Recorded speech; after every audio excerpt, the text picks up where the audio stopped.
Let me throw this question to both of you guys. So for those businesses that are commodity based, that are not experiential, I have no doubt that cafes and all that will rebound actually.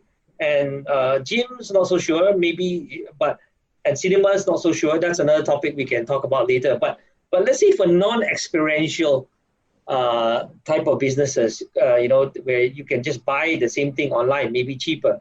What can they do? I mean, it's kind of what Jake was talking to earlier, which is traffic will probably drop. If like the gyms are saying that if you're just waiting around for pre-COVID 2019 normal, I think you're kidding yourself. That's not going to happen. But whether it drops 20% or 50%, we're not sure, right? It could be in the best case scenario, maybe it drops 20, 15, 20%. In the worst case scenario, maybe 50%. And we're talking post-COVID, and then maybe it slowly builds from there. So I think two things have to happen. Number one, the business model has to shift. And in some cases, maybe you rationalize the number of locations you have because you might be over distributed in the new economy, so to speak. The other thing is technology has to be better. Touching back the full circle to what we were saying, companies unfortunately have to know us better. Like they know what Jake is looking at and everything.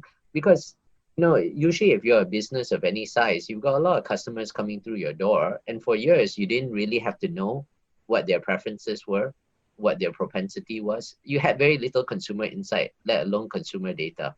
But I think in the future, they're going to know a lot more about you, and they're going to engage with you a lot more digitally because they have to. I think, and that's what's happening in the entire world, right? You could say arguably the social media companies know too much about us. And then, every organization over time will know a lot about you, hopefully not in a creepy way, but more towards your propensity and how you consume. Classic example, like this T-shirt I bought. This shop is so good online.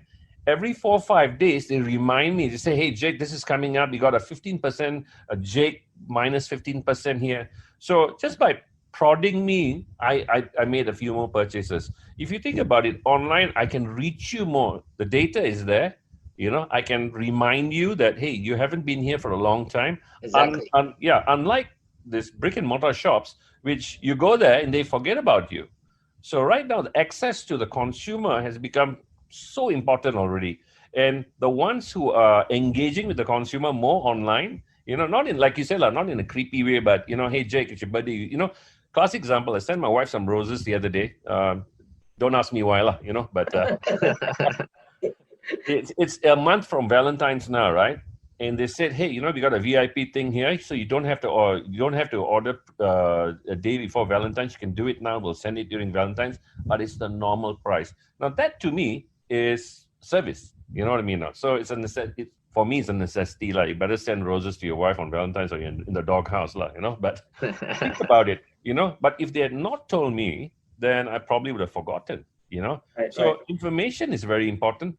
Based on what Jake says, it's so easy to buy online and they can remind you and they know your preferences and so on. What can a brick and mortar store, that sells clothes or fashion, what can they do in light of all of this? I mean, they're being challenged left and right online. What can a brick and mortar store do? I mean, I think these are overused terms, but generally the offline, online, offline, there is that relationship still. You bought a pair of shoes, you bought a t-shirt, you bought a polo shirt, it doesn't quite fit. If you could conveniently just drop by your neighborhood store and get an exchange, or a refund, which Adidas actually does, Yeah.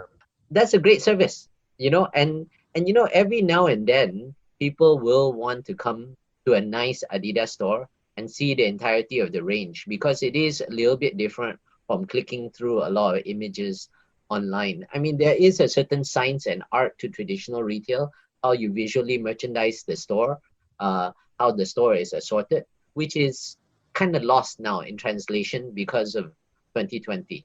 So, that experience part, even sports retail, traditional retail, there's an experiential component that you can integrate.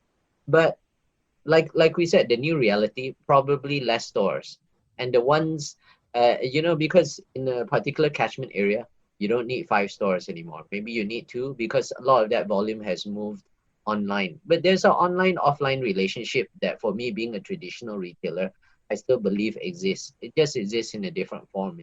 these brick and mortar shops, that sell clothes and other merchandise, they need to have a very strong online component to complement their offline. Is that what you're saying?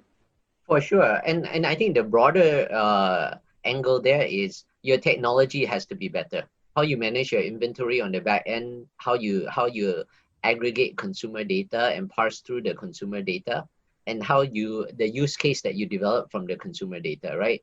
What if somebody knew your wife's birthday? I think that would be helpful. That's great service if you gave me suggestions and I was a brand you liked. Somebody knew your anniversary. You don't want to forget that. Don't talk about Valentine's Day, Jake. I mean, you forget about your anniversary, I think you're in bigger trouble.